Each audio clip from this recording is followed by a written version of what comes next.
अस्सलाम वालेकुम दोस्तों, लुडर मंडी के मोस्टली रेट देखते हो। अज तुम देखोगे इंशाल्लाह हफ्ता मंडी मदरसा मंडी तो आ चेक कर सकते हो तुम, रश है बहुत ज़्यादा, गड्डियां ही गड्डियां तो रश ही रश है। जितों तक नज़र जाती है मोटरसाइकिल की पार्किंग करलो आए हैं तो उत्थे बेइंतहा रश, बहुत ज़्यादा रश है। लाइक कमेंट शेयर लाजमी वीडियो एंड तक देखो और इंशाल्लाह डिफरेंट दसो लुडर मंडी से असी आके मदरसा मंडी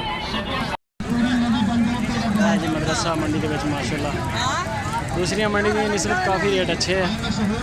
बड़े जानवरों के यानी कि जड़ा ना काफ़ी फर्क है। किन्ने पैसे मांग रहे हैं? 1,35,000 दोंदा चौका चौका एक ही जानवर अपने को एक ही है, ठीक हो गया। की मुल है इन्हों का? जोड़ी 50,000 की, 25,000 दो ही नहीं अपने को? दो ही। अच्छा होर जानवर नहीं है? नाम अपना की? नंबर शंबर है अपने को? नहीं, मोबाइल नंबर नहीं। अच्छा इधर नेड़े जाके रेट तेज़ होंगे या डाउन होंगे? ठीक है, इतों के हालात नाल तो तेज होएगा, गांव गांव जाके यानी कि तेज़ हो जाएंगे। इतों के हालात तो बहुत तेज है।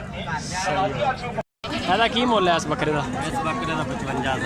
55,000 ਤੇ ਆ ਜਿਹੜਾ यह 45,000 है। 45,000 ਦਾ। ਹੋਰ ਕਿਹੜੇ ਕਿਹੜੇ ਜਾਨਵਰ ਆ? सारे अपने ही खड़े।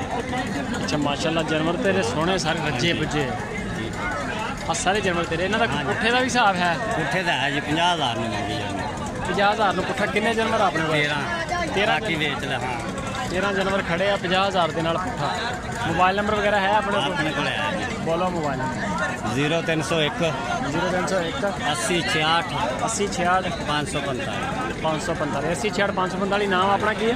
मोहम्मद कासम। मोहम्मद कासम। 13 जानवर ऐसे खड़े हैं तो 50,000 ना पुट्ठा तुम दे दो। हाँ जी, या ये रियायत हो जाएगी? थोड़ी बहुत हो जाएगी जी, रात में थोड़ी बहुत ही हो जाएगी। रियायत हो जाएगी, सही है जी। माशाल्लाह बकरे सोने चंगे रजे हुए। जोड़ी किन्ने दी है जी? 65,000। हाँ जी 65,000 की जोड़ी है। सोने बकरे माशाल्लाह। वीडियो बनानी दे रही है किन्ने दा बकरा? वीडियो एक मिनट यार ना, मैं बकरियां का उधर ख्याल कर लेंगे। गवाई दे पे? 1 2